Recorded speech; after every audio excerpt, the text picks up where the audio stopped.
Sejam todos bem-vindos novamente. Nós estamos dando continuidade ao nosso curso de Direito Constitucional Comparado e tendo examinado já nas aulas anteriores tanto o sistema de controle judicial norte-americano quanto o sistema austríaco e o sistema ítalo-alemão, as suas peculiaridades e nos seus traços gerais, passamos agora a fazer alguns comentários, bastante gerais ainda sobre os sistemas mistos, nós vimos já a distinção entre os sistemas típicos, principalmente o difuso e o sistema chamado de separação ou de jurisdição dúplice, os sistemas que têm Corte Constitucional ou Tribunal Constitucional. E nós vamos precisar entender agora de que modo nós podemos falar em um sistema de controle de constitucionalidade misto, um sistema híbrido de controle de constitucionalidade. Algumas vezes nós nos deparamos com a afirmação de que sistemas de controle de constitucionalidade judicial, de controle judicial de constitucionalidade mistos, seriam aqueles que são em parte concentrados e em parte difusos. Mas essa parece uma definição um tanto quanto equivocada, porque não é possível, de um ponto de vista lógico, afirmar que um sistema seja parcialmente concentrado e parcialmente difuso. Porque, como nós vimos, sistemas concentrados implicam necessariamente o monopólio da jurisdição constitucional na dimensão do controle de constitucionalidade das leis por uma corte ou tribunal constitucional. E, portanto, são logicamente incompatíveis com o controle difuso, que, como nós vimos, é aquele exercido por qualquer órgão do Poder Judiciário. Então, aqui, ou há monopólio ou não há.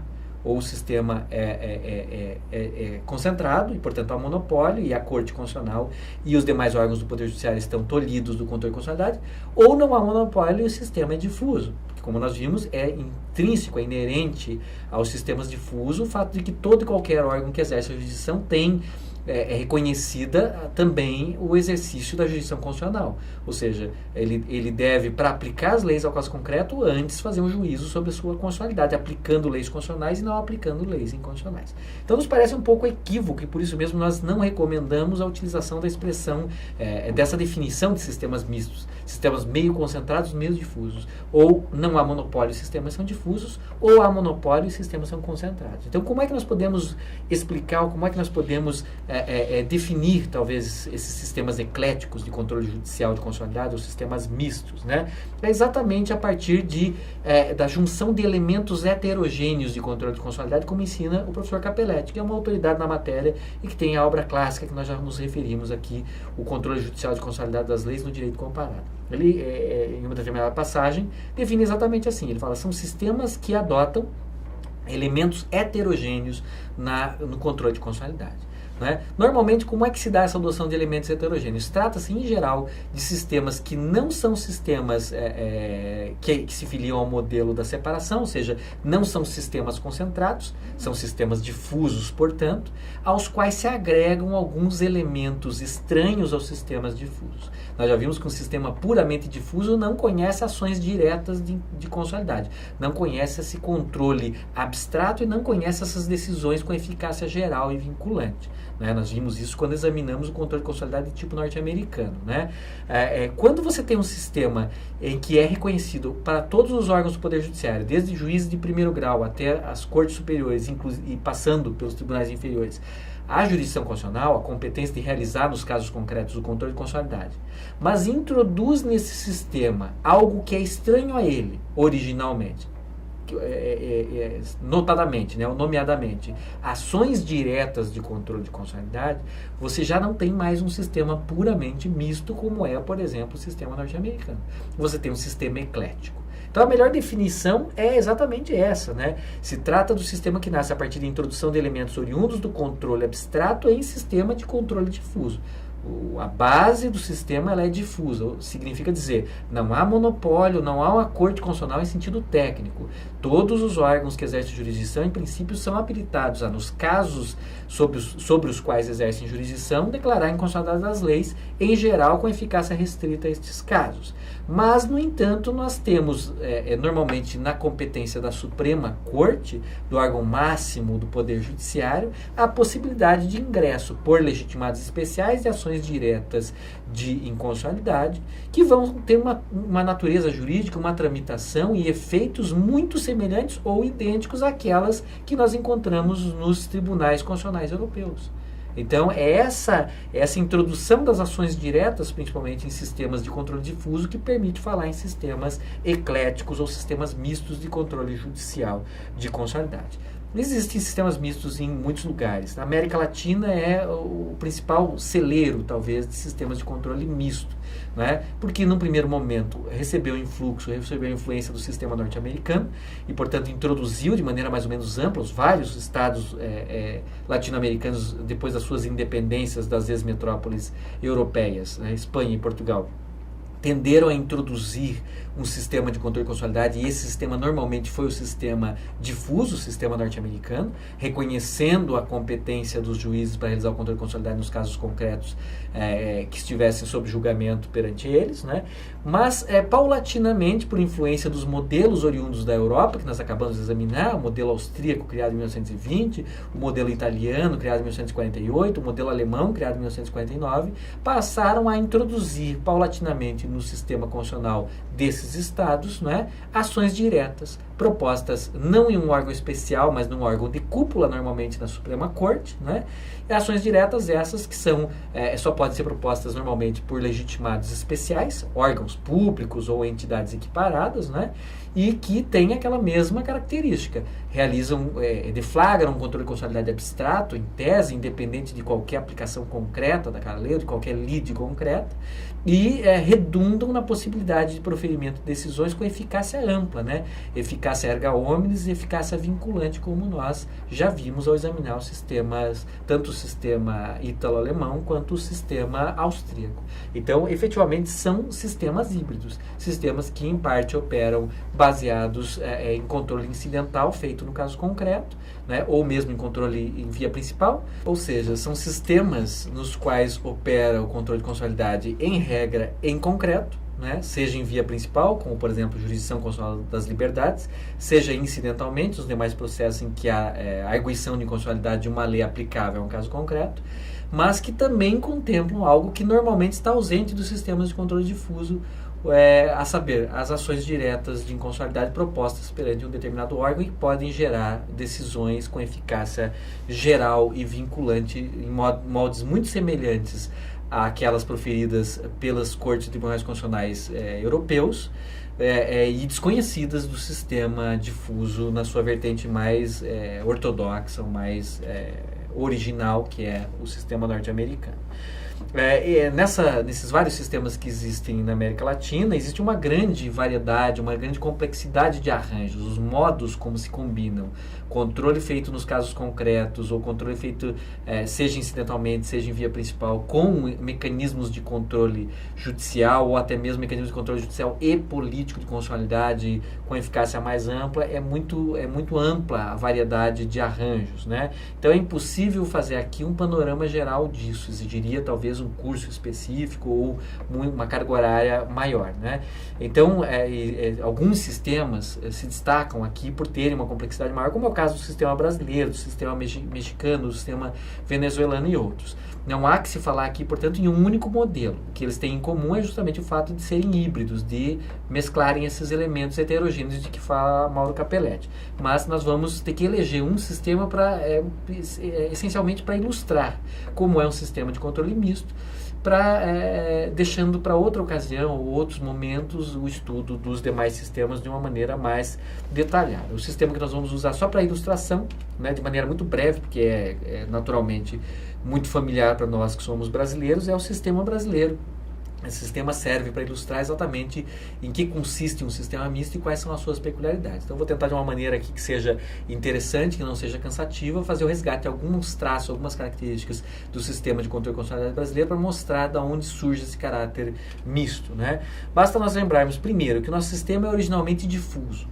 Ele é introduzido pelo Decreto 848 de 1890. É uma legislação temporária, né, promulgada exatamente após a proclamação da República, né, antes, portanto, da primeira Constituição Republicana de 1891, e que, entre outras coisas, já prevê ali a competência dos juízes federais para declarar a inconstitucionalidade de leis nos casos concretos, inspirado claramente no sistema norte-americano.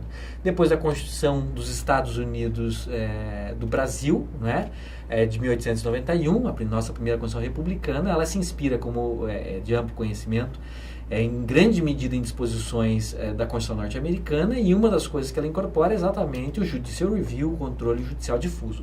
Nesse momento, a introdução do controle judicial de constitucionalidade no nosso sistema jurídico.